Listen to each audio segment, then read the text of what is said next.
जय जीशु। प्रभु जीशु कृष्णटारे मोर अति प्रिय भाई और भौणी मैंने समस्त केमती अच्छा भलरे रहतु। जौहन समाचार अध्याय 1 पद संज्ञा 1। आद्यरे वाक्य थिले, वाक्य ईश्वर सहित थिले एवं सही वाक्य ईश्वर थिले। आसतु मोर भाई और भौणी माने से वाक्य आम वर्तमान शुणा। जय जीशु।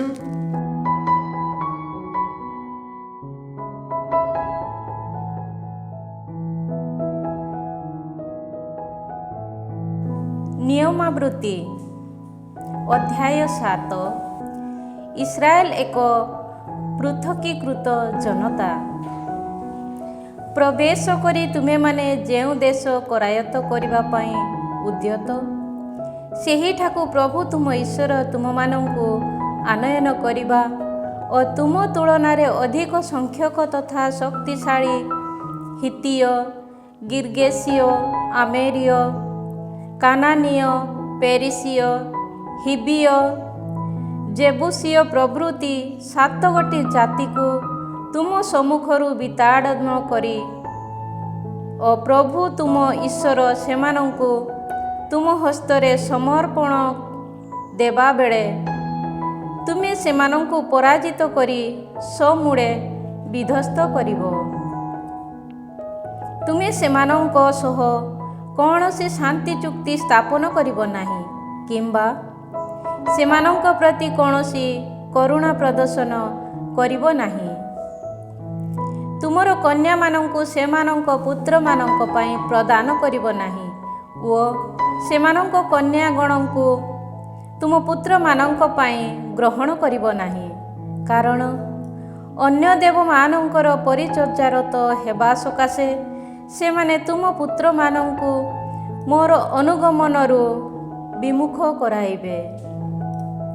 ताहा हेले प्रभुंको क्रोधाग्नि तुम विरुद्धरे प्रज्वलित हेबो ओ से तुमको सहसा विनाश करिबे। बरं सेमानंक प्रति तुमर आचरण एपरि हेबो सेमानंक जागपीठको तुमे विनष्ट करिबो, सेमानंक स्तंभको विध्वस्त करिबो, आशेरिम प्रतिष्ठा गुड़िको छेदन करिबो ओ सेमानंक खदित पितुड़ा समूह को अग्नि रे दग्ध करिबो। तुमे माने प्रभु तुम ईश्वरंक उद्देश्य रे उद्दिष्ट एक पूत पवित्र जनता अट। भूपृष्ठवासी समस्त जाति मध्यरु अधिकृत एक स्वजन हेबा निमंते प्रभु तुमको मनोनीत करिअछंती। सेमानंक तुलना रे तुमे एक संख्या बहुल जनता थिबा हेतु से जे तुमको स्नेह कले किंबा मनोनीत कले ताहा नुहे, बरं सेमानंक अपेक्षा तुमे न्यून संख्यक थिल। प्रभु तुमको जेपरि स्नेह करंती और पितृपुरुष मानक सह शपथ पूर्वक सालिश करिथिबा व्यवस्था विधान को सामर्थक करंती सेथि सकाशे से तुम मानंकु बहिर्गत कराई इजिप्ट राजा फारोंक सह दासत्वर भवनरु उद्धार करिअछंती। सुतरां तुमे माने एहा हृदबोध कर जे प्रभु तुम ईश्वर ही ईश्वर, जेउ माने ताहांकु स्नेह करंती और ताहांक आज्ञावली को कार्य परिणत करंती सेमानंक प्रति सहस्र वंशव्यापी निज व्यवस्था विधानर पालन तथा निरंतर करुणा प्रदर्शक जणे विश्वस्त ईश्वर से अटंती। जेउ माने ताहांकु घृणा करंती सेमानंकु विनाश करी सेमानंक विरुद्धरे प्रतिशोध नियंती। जिए ताहांकु घृणा करे ता प्रतिकूल रे प्रतिशोध नेबा पई से विलंबित हेबे नाही। सुतरां आज मो द्वारा आज्ञापित आज्ञा नियम तथा अध्यादेश समूहर पालन पाई ତୁମେମାନେ ପ୍ରୟାସୀ ହେବ। ଏହି ଆଧ୍ୟାଦେଶ ଗୁଡ଼ିକ ପ୍ରତି କର୍ଣ୍ଣପାତ କରି ତୁମେ ଯଦି ତାହାକୁ କାର୍ଯ୍ୟକାରୀ କରିବ, ତେବେ ତୁମ ପିତୃପୁରୁଷମାନଙ୍କ ସହ ପାଳନ କରିବାକୁ ଶପଥପୂର୍ବକ ଚୁକ୍ତିବଦ୍ଧ ବ୍ୟବସ୍ଥା ବିଧାନ ତଥା ନିରନ୍ତର କରୁଣା ପ୍ରଭୁ ତୁମ ଈଶ୍ୱର ତୁମ ପ୍ରତି ମଧ୍ୟ ପାଳନ କରିବେ। ସେ ତୁମକୁ ସ୍ନେହ କରିବେ, ଆଶୀଷ ପ୍ରଦାନ କରିବେ ଓ ବହୁ ସଂଖ୍ୟକ ଭାବେ ବୃଦ୍ଧିପ୍ରାପ୍ତ କରାଇବେ। ତୁମକୁ ପ୍ରଦାନ କରିବା ପାଇଁ ତୁମ ପିତୃପୁରୁଷମାନଙ୍କ ନିକଟରେ ଶପଥପୂର୍ବକ ପ୍ରତିଜ୍ଞାନୁବଦ୍ଧ ସେହି ଦେଶରେ ସେ ତୁମକୁ ସନ୍ତାନ ତଥା ଧୂସ ସମୃଦ୍ଧି ପ୍ରଦାନ କରିବେ। ତୁମର ଶସ୍ୟ, ଦ୍ରାକ୍ଷାରସ, ତୈଳ, ଗପଲ, ମେଷପଲ ପ୍ରଭୃତି ସମସ୍ତ ବସ୍ତୁକୁ ସେ ଆଶୀର୍ବାଦ କରିବେ। ଅନ୍ୟ ସମସ୍ତ ଜାତି ତୁଳନାରେ ତୁମେ ଆଶୀର୍ବାଦର ପାତ୍ର ହେବ। ତୁମ ମଧ୍ୟରୁ ପୁରୁଷ କିମ୍ବା ନାରୀ ଓ ତୁମର ଗପଲ ବନ୍ଧ୍ୟା ହେବେ ନାହିଁ। ତୁମ ମଧ୍ୟରୁ ସର୍ବବିଧ ରୋଗକୁ ସେ ଅପସାରଣ କରିବେ। ଯେଉଁ ସମସ୍ତ ରୋଗ ଇଜିପ୍ଟୀୟମାନଙ୍କୁ ପ୍ରପୀଡ଼ିତ କରାଇଥିଲା, ତୁମେ ତାହା ଦେଖିଥିଲ। ତୁମକୁ ସେ ସମସ୍ତ ଦ୍ୱାରା ସେ ଆକ୍ରାନ୍ତ କରାଇବେ ନାହିଁ। ବରଂ ଯେଉଁମାନେ ତୁମକୁ ଘୃଣା କରିବେ, ସେମାନଙ୍କୁ ସେ ସବୁ ଦ୍ୱାରା ସେ ପୀଡ଼ିତ କରାଇବେ। ପ୍ରଭୁ ତୁମ ଈଶ୍ୱର ତୁମ ହସ୍ତରେ ସମର୍ପଣ କରିଥିବା ସମସ୍ତ ଜାତିକୁ ତୁମେ ସଂହାର କରିବ। ସେମାନଙ୍କ ପ୍ରତି ତୁମେ କରୁଣାମୟ ହେବ ନାହିଁ। ତୁମେ ସେମାନଙ୍କର ଦେବମାନଙ୍କର ପରିଚର୍ଚ୍ଚାରତ ହେବ ନାହିଁ, କାରଣ ତାହା ତୁମ ପ୍ରତି ଏକ ଫାଶ ହୋଇପାରେ। ଏହି ଜାତି ସମୂହ ମୋ ତୁଳନାରେ ବିରାଟ, ତହୁଁ ମୁଁ ସେମାନଙ୍କୁ କିପରି ବା ଅଧିକାରଚ୍ୟୁତ କରିବି ବୋଲି ନିଜ ହୃଦୟରେ ଆଲୋଚନା କରି ଭୀତତ୍ରସ୍ତ ହୁଅ ନାହିଁ। ବରଂ ଫାରୋ ତଥା ଇଜିପ୍ଟ ପ୍ରତି ପ୍ରଭୁ ତୁମ ଈଶ୍ୱର ଯାହା ସବୁ ସାଧନ କରିଥିଲେ, ସେ ସମସ୍ତକୁ ସ୍ମରଣ କର। ତୁମର ଚକ୍ଷୁଦର୍ଶିତ ସେହି କଠୋର ପରୀକ୍ଷା, ନିଦର୍ଶନ, ଅଦ୍ଭୁତ କର୍ମ, ବାହୁବଳ ତଥା ବିସ୍ତୃତ ହସ୍ତ ମାଧ୍ୟମରେ ପ୍ରଭୁ ତୁମ ଈଶ୍ୱର ତୁମକୁ ବାହାର କରି ଆଣିଲେ। ଯେଉଁମାନଙ୍କ ପ୍ରତି ତୁମେ ଭୟ ବିହଳିତ, ସେହି ଜାତି ସମୂହ ମଧ୍ୟ ସେ ତାଦୃଶ୍ୟ କାର୍ଯ୍ୟକଳାପ ସାଧନ କରିବେ। ଏତଦ୍‌ବ୍ୟତୀତ ତୁମ ସମ୍ମୁଖରୁ ପଳାୟନ କରି ଯେଉଁମାନେ ଗୋପନରେ ଅବସ୍ଥାନ କରିବେ, ସେହି ଲୋକ ବିରୁଦ୍ଧରେ ସେମାନଙ୍କ ବିନାଶ ଘଟିବା ପର୍ଯ୍ୟନ୍ତ ପ୍ରଭୁ ତୁମ ଈଶ୍ୱର ବିରୁଡ଼ିଙ୍କୁ ପଠାଇବେ। ସେମାନଙ୍କ ପ୍ରତି ଭୟ କାତର ହୁଅ ନାହିଁ, କାରଣ ମହାନ ତଥା ଭୟାନକ ପ୍ରଭୁ ତୁମ ଈଶ୍ୱର ତୁମ ମଧ୍ୟରେ ଅବସ୍ଥାନ କରନ୍ତି। ପ୍ରଭୁ ତୁମ ଈଶ୍ୱର ଏହି ଜାତି ସମୂହକୁ ତୁମ ମଧ୍ୟରୁ କ୍ରମଶଃ ନିର୍ମୂଳ କରିଦେବେ। ତୁମେ ସେମାନଙ୍କୁ ଅକସ୍ମାତ୍ ବିନାଶ କରିବ ନାହିଁ। କଲେ ବୃଦ୍ଧିପ୍ରାପ୍ତ ହୋଇ ବନ୍ୟଜନ୍ତୁ ସମୂହ ତୁମ ପ୍ରତି ବିଭୀଷିକାର ଏକ କାରଣ ହୋଇପାରନ୍ତି। ପ୍ରଭୁ ତୁମ ଈଶ୍ୱର ସମସ୍ତ ଜାତିକୁ ତୁମ ହସ୍ତରେ ସମର୍ପଣ କରିବେ ଓ ସେମାନେ ସମୂଳେ ନିଶ୍ଚିହ୍ନ ହେବା ପର୍ଯ୍ୟନ୍ତ ସେମାନଙ୍କୁ ବିନାଶ କରିବେ। ସେମାନଙ୍କ ରାଜାମାନଙ୍କୁ ସେ ତୁମ ହସ୍ତରେ ସମର୍ପଣ କରିବେ। ନଭମଣ୍ଡଳ ନିମ୍ନସ୍ଥ ସମଗ୍ର ଭାଗରୁ ତୁମେ ସେମାନଙ୍କ ନାମକୁ ବିଲୁପ୍ତ କରିବ। ସେମାନଙ୍କୁ ସମୂଳେ ବିନାଶ କରିବା ପର୍ଯ୍ୟନ୍ତ କୌଣସି ବ୍ୟକ୍ତି ତୁମକୁ ବିରୋଧ କରିପାରିବ ନାହିଁ। ସେମାନଙ୍କ ଦେବମାନଙ୍କ ପ୍ରତିମୂର୍ତ୍ତି ସମୂହକୁ ତୁମେମାନେ ଅଗ୍ନିରେ ଦଗ୍ଧ କରିବ। ତୁମେ ଯେପରି ଫାଶରେ ନ ପଡ଼, ସେଥିସକାଶେ ସେ ସମସ୍ତକୁ ବିଭୂଷଣ କରୁଥିବା ରୌପ୍ୟ ତଥା ସ୍ୱର୍ଣ୍ଣ ଲୋଭ କରିବ ନାହିଁ କିମ୍ବା ସେଗୁଡ଼ିକୁ ନିଜସ୍ୱ କରିବ ନାହିଁ, କାରଣ ସେ ସମସ୍ତ ପ୍ରଭୁ ତୁମ ଈଶ୍ୱରଙ୍କ ସନ୍ନିଧାନରେ ଘୃଣ୍ୟଯୋଗ୍ୟ ପଦାର୍ଥ ଅଟେ। ସେହି ପିତୁଳା ସମୂହ ସଦୃଶ ତୁମେ ମଧ୍ୟ ଯେପରି ଅଭିଶପ୍ତ ନ ହୁଅ, ସେଥିପାଇଁ ତୁମେମାନେ କୌଣସି ଘୃଣ୍ୟ ବସ୍ତୁକୁ ଗୃହ ମଧ୍ୟକୁ ଘେନି ଆଣିବ ନାହିଁ। ତୁମେ ସେ ସବୁ ଘୃଣା କରି ଉପେକ୍ଷା କର, କାରଣ ସେ ସମସ୍ତ ଅଭିଶପ୍ତ ବସ୍ତୁ। ଅଧ୍ୟାୟ 8 ପ୍ରତିଜ୍ଞାନୁବଦ୍ଧ ଦେଶ ତଥା ତାର ପ୍ରଲୋଭନ। ତୁମେମାନେ ଜୀବିତ ରହିବା, ବହୁ ସଂଖ୍ୟକ ଭାବେ ବୃଦ୍ଧିପ୍ରାପ୍ତ ହେବା ଓ ତୁମ ପିତୃପୁରୁଷମାନଙ୍କୁ ପ୍ରଦାନ କରିବା ପାଇଁ ପ୍ରଭୁଙ୍କ ଦ୍ୱାରା ପ୍ରତିଜ୍ଞାନୁବଦ୍ଧ ଦେଶରେ ପ୍ରବେଶ କରି ତାହାକୁ ହସ୍ତଗତ କରିବା ନିମନ୍ତେ ଆଜି ମୁଁ ଯେଉଁ ସମସ୍ତ ଆଜ୍ଞା ତୁମ ଉଦ୍ଦେଶ୍ୟରେ ଘୋଷଣା କରୁଛି, ସେ ସମସ୍ତକୁ ନିର୍ବାହ କରିବା ପାଇଁ ବ୍ରତୀ ହୁଅ।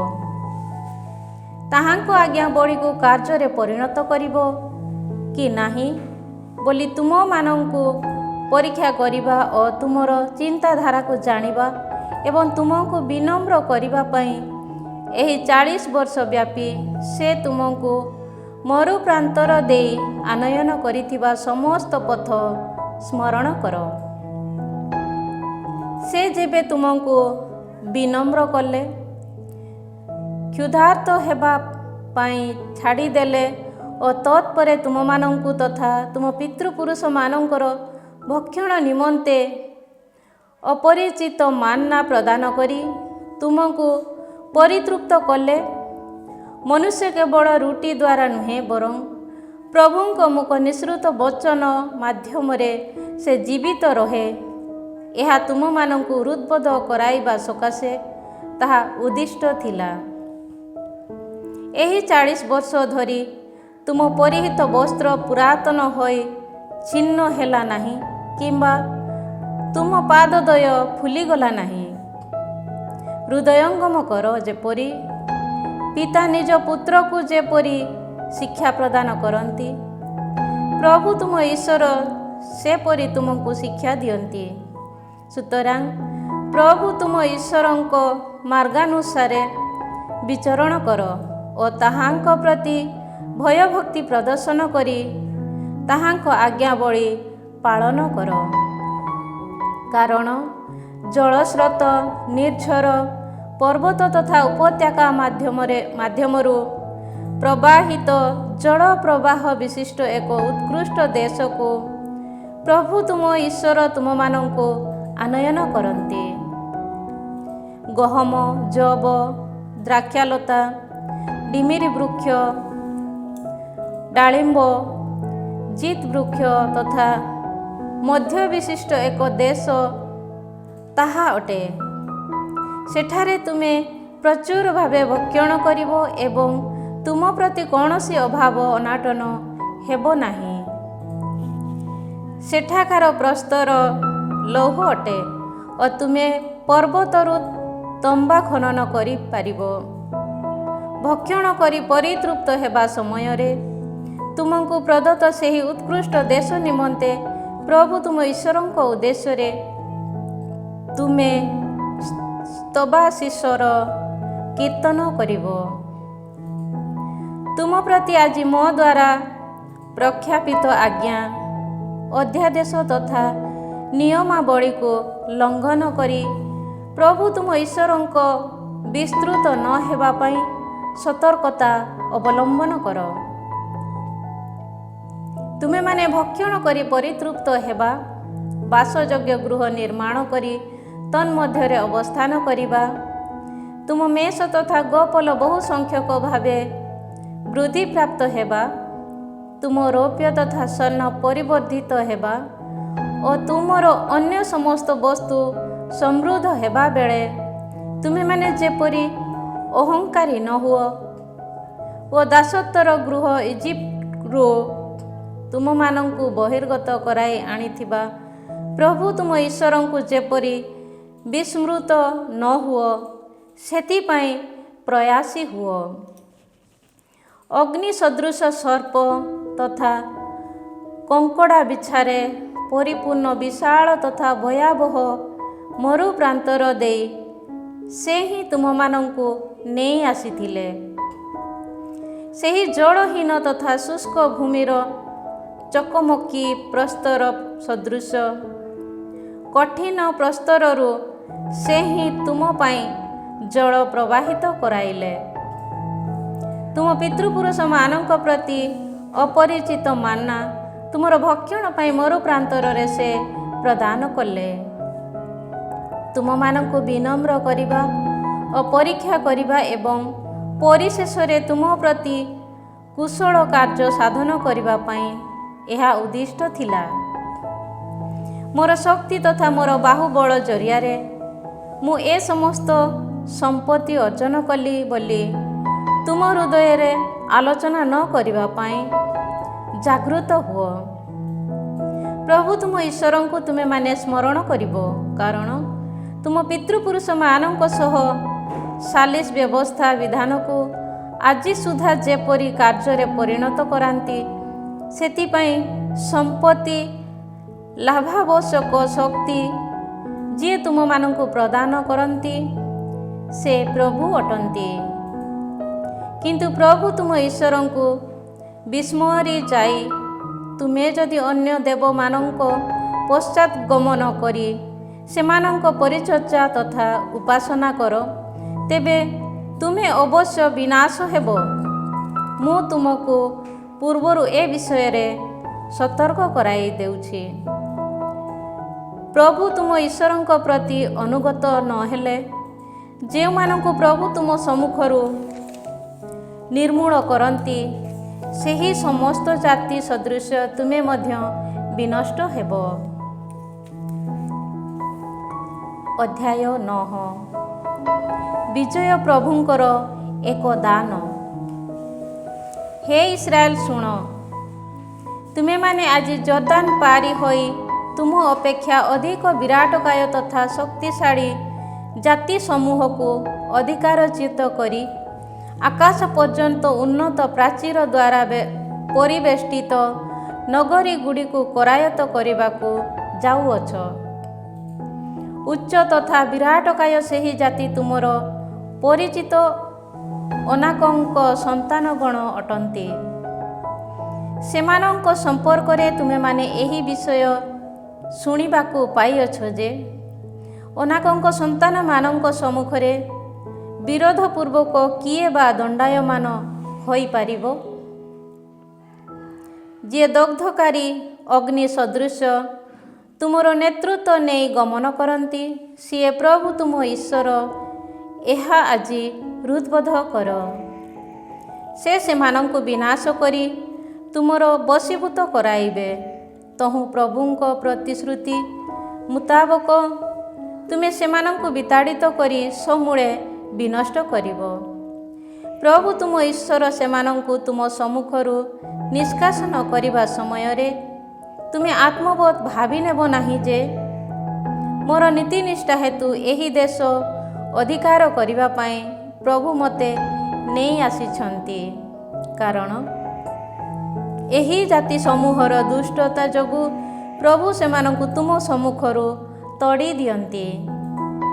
ତୁମେ ଯେବେ ସେମାନଙ୍କ ରାଜ୍ୟ ହସ୍ତଗତ କରିବ, ତାହା ତୁମ ନୀତିନିଷ୍ଠା କିମ୍ବା ହୃଦୟର ନ୍ୟାୟପରାୟଣତା ହେତୁ ନୁହେଁ, ବରଂ ସେହି ଜାତିମାନଙ୍କ ନିଷ୍ଠୁରତା ଏବଂ ତୁମ ପିତୃପୁରୁଷ ଆବ୍ରାହାମ, ଇସାହାକ ଓ ଯାକୁବଙ୍କ ପ୍ରତି ପ୍ରଭୁଙ୍କ ଦ୍ୱାରା ପ୍ରତିଜ୍ଞାନୁବଦ୍ଧ ପ୍ରତିଶ୍ରୁତିକୁ ନିର୍ବାହ କରିବା ପାଇଁ ପ୍ରଭୁ ତୁମ ଈଶ୍ୱର ସେମାନଙ୍କୁ ତୁମ ସମ୍ମୁଖରୁ ବିତାଡ଼ନ କରନ୍ତି।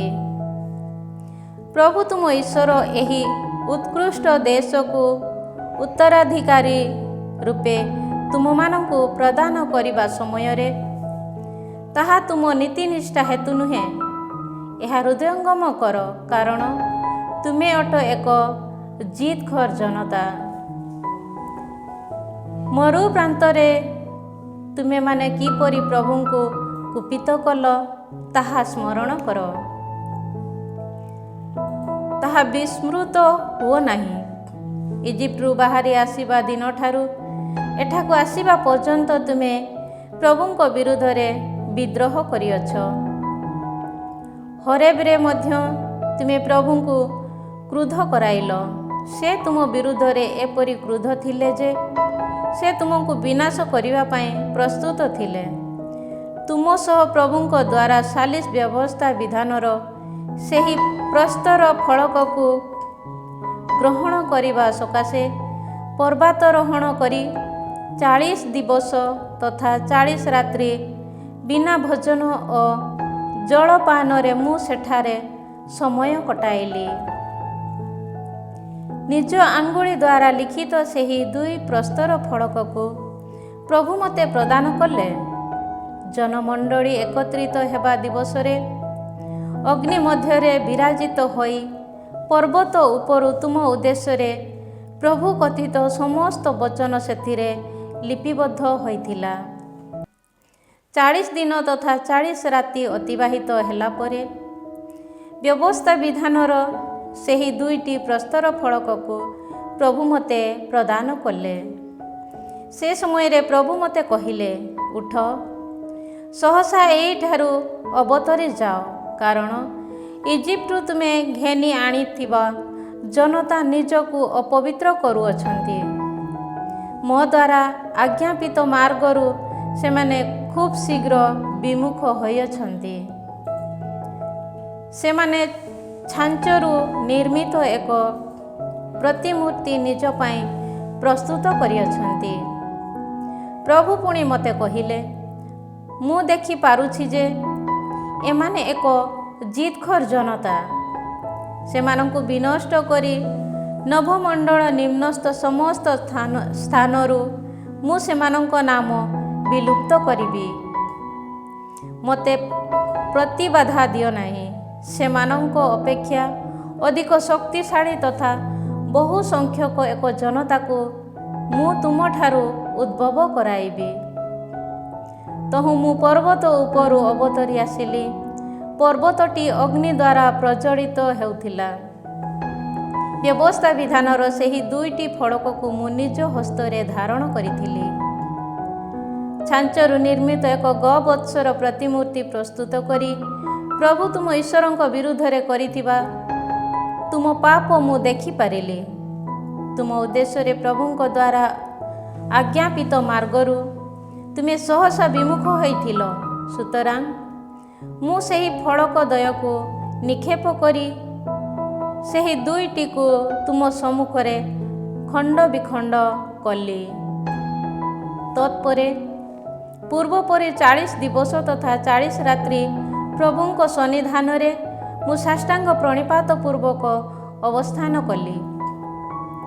ପ୍ରଭୁଙ୍କ ସନ୍ନିଧାନରେ ଯାହା ନିକୃଷ୍ଟ ତାହାର ସାଧନ ପୂର୍ବକ ପାପ କରି ପ୍ରଭୁଙ୍କୁ କୁପିତ କରିଥିବା ଯୋଗୁଁ ମୁଁ ଭୋଜନ ତଥା ପାନରୁ ନିବୃତ୍ତ ହୋଇଥିଲି। କାରଣ ତୁମମାନଙ୍କୁ ସମୂଳେ ବିନାଶ କରିବା ପାଇଁ ପ୍ରଭୁଙ୍କ କ୍ରୋଧାଗ୍ନି ତୁମ ବିରୁଦ୍ଧରେ ଏପରି ପ୍ରଜ୍ୱଳିତ ଥିଲା ଯେ ମୁଁ ଭୟଭୀତ ହୋଇଥିଲି। ତଥାପି ଏହିଥର ମଧ୍ୟ ପ୍ରଭୁ ମୋର ପ୍ରାର୍ଥନା ଗ୍ରହଣ କଲେ। ଆରୋନଙ୍କ ବିରୁଦ୍ଧରେ ପ୍ରଭୁ କୁପିତ ହେଲେ ଓ ତାଙ୍କୁ ମଧ୍ୟ ବିନଷ୍ଟ କରିବା ପାଇଁ ସେ ପ୍ରସ୍ତୁତ ଥିଲେ। ସୁତରାଂ ତାଙ୍କ ସକାଶେ ମଧ୍ୟ ମୁଁ ସେହି ସମୟରେ ପ୍ରାର୍ଥନା କଲି। ଏହାପରେ ସେହି ନିକୃଷ୍ଟ ବସ୍ତୁ ଅର୍ଥାତ୍ ତୁମ ଦ୍ୱାରା ନିର୍ମିତ ସେହି ଗୋବତ୍ସକୁ ମୁଁ ଅଗ୍ନିରେ ଦଗ୍ଧ କରି ଖଣ୍ଡ ବିଖଣ୍ଡ କଲି। ମୁଁ ତାକୁ ପୁନରାୟ ସୂକ୍ଷ୍ମ ଧୂଳିରେ ପରିଣତ କରି ପର୍ବତରୁ ପ୍ରବାହିତ ଜଳସ୍ରୋତରେ ନିକ୍ଷେପ କଲି। ତାବେରା, ମାସା ଓ କିବ୍ରତ୍ ହାତାବା ଠାରୁ ମଧ୍ୟ ତୁମେମାନେ ପ୍ରଭୁଙ୍କୁ କ୍ରୋଧ କରାଇଲ। ମୁଁ ତୁମମାନଙ୍କୁ ପ୍ରଦାନ କରିଥିବା ଦେଶକୁ ଯାଇ ତାକୁ ଅଧିକାର କର ବୋଲି କହି ପ୍ରଭୁ ତୁମକୁ କାଦେଶ ବାର୍ଣ୍ଣେଆ ଠାରୁ ପ୍ରେରଣ କଲା ସମୟରେ ମଧ୍ୟ ପ୍ରଭୁ ତୁମ ଈଶ୍ୱରଙ୍କ ଆଜ୍ଞାକୁ ତୁମେମାନେ ଅବଜ୍ଞା କରିଥିଲ। ତୁମେମାନେ ତାହାଙ୍କଠାରେ ବିଶ୍ୱାସ ସ୍ଥାପନ କଲ ନାହିଁ କିମ୍ବା ତାହାଙ୍କର ଅନୁଗତ ହେଲ ନାହିଁ। ମୁଁ ଯେଉଁଦିନ ତୁମର ପରିଚୟ ପ୍ରାପ୍ତ ହୋଇଥିଲି ସେ ସମୟଠାରୁ ତୁମେ ପ୍ରଭୁଙ୍କର ବିଦ୍ରୋହୀ ଅଟ। ସୁତରାଂ ସେହି 40 ଦିବସ ତଥା 40 ରାତ୍ରି ମୁଁ ପ୍ରଭୁଙ୍କ ସନ୍ନିଧାନରେ ସାଷ୍ଟାଙ୍ଗ ପ୍ରଣିପାତ ପୂର୍ବକ ରହିଲି, କାରଣ ପ୍ରଭୁ କହିଥିଲେ ଯେ ସେ ତୁମକୁ ବିନାଶ କରିବେ। ତହୁ ମୁଁ ପ୍ରଭୁଙ୍କଠାରେ ଏପରି ପ୍ରାର୍ଥନା କଲି, ପ୍ରଭୁ ହେ ଈଶ୍ୱର, ତୁମ ପ୍ରବଳ ପ୍ରତାପ ଓ ଶକ୍ତିଶାଳୀ ବାହୁବଳ ଜରିଆରେ ଉଦ୍ଧାର କରି ଇଜିପ୍ଟରୁ ବହିର୍ଗତ କରାଇ ଆଣିଥିବା ତୁମ ସ୍ୱଜନ ତଥା ଉତ୍ତରାଧିକାରୀ ଏହି ଜନତାକୁ ବିନାଶ କର ନାହିଁ। ତୁମ ଦାସଗଣ ଆବ୍ରାହାମ, ଇସହାକ ଓ ଯାକୁବଙ୍କୁ ସ୍ମରଣ କର। ଏହି ଜନତାର ଜିଦଖୋର ମନୋବୃତ୍ତି, ଦୁଷ୍ଟତା ତଥା ପାପକୁ ପରିଗଣନା କର ନାହିଁ। ନଚେତ୍ ଯେଉଁ ଦେଶରୁ ତୁମେ ଆମକୁ ଘେନି ଆଣିଥିଲ ସେହି ଦେଶବାସୀମାନେ କହିବେ, ପ୍ରଭୁଙ୍କ ଦ୍ୱାରା ପ୍ରତିଜ୍ଞାନୁବଦ୍ଧ ଦେଶରେ ସେମାନଙ୍କୁ ପ୍ରବେଶ କରିବା ପାଇଁ ସେ ଅସମର୍ଥ ଓ ସେମାନଙ୍କୁ ଘୃଣା କରିଥିବା ଯୋଗୁଁ ମରୁ ପ୍ରାନ୍ତରେ ନିଧନ କରିବା ଉଦ୍ଦେଶ୍ୟରେ ସେ ସେମାନଙ୍କୁ ବାହାର କରି ଆସିଥିଲେ। ତଥାପି ଯେଉଁମାନଙ୍କୁ ତୁମେ ତୁମ ବିସ୍ତୃତ ହସ୍ତ ତଥା ମହତ୍ ପରାକ୍ରମର ପ୍ରକାଶନ ମାଧ୍ୟମରେ ବାହାର କରି ଆଣିଥିଲ, ସେହି ତୁମ ସ୍ୱଜନ ତଥା ଉତ୍ତରାଧିକାରୀ ଏହିମାନେ ଅଟନ୍ତି। ପ୍ରେଜ୍ ଦ ଲର୍ଡ, ପ୍ରେଜ୍ ଦ ଲର୍ଡ। ମାର୍କୋଙ୍କ ସୁସମାଚାର ଅଧ୍ୟାୟ 4 ପଦ ସଂଖ୍ୟା 4। ଯୀଶୁ ଉତ୍ତର ଦେଲେ, ଲେଖା ଅଛି, ମନୁଷ୍ୟ କେବଳ ରୋଟିରେ ବଞ୍ଚେ ନାହିଁ, ବରଂ ଈଶ୍ୱରଙ୍କ ମୁଖ ନିଃସୃତ ପ୍ରତ୍ୟେକ ବାଣୀରେ ବଞ୍ଚେ। ପ୍ରାର୍ଥନା କରିବା, ପ୍ରଭୁ ଆମ୍ଭମାନଙ୍କୁ ବାକ୍ୟ ଦିଅ। ଧନ୍ୟବାଦ ଯୀଶୁ ତୁମର ପବିତ୍ର ବାକ୍ୟ ପାଇ, ଜୀବନ୍ତ ବାକ୍ୟ ପାଇ ଆଜି ଆମେ ତୁମକୁ ଧନ୍ୟବାଦ ଦେଉଛୁ। ପ୍ରଭୁ ସର୍ବଶକ୍ତିମାନ ପରମେଶ୍ୱର ପିତା ଓ ପୁତ୍ର ଏବଂ ପବିତ୍ର ଆତ୍ମା ଆପଣମାନଙ୍କୁ ଆଶୀର୍ବାଦ କରନ୍ତୁ। ଆମେନ୍। ସମସ୍ତଙ୍କୁ ଜୟ ଯୀଶୁ।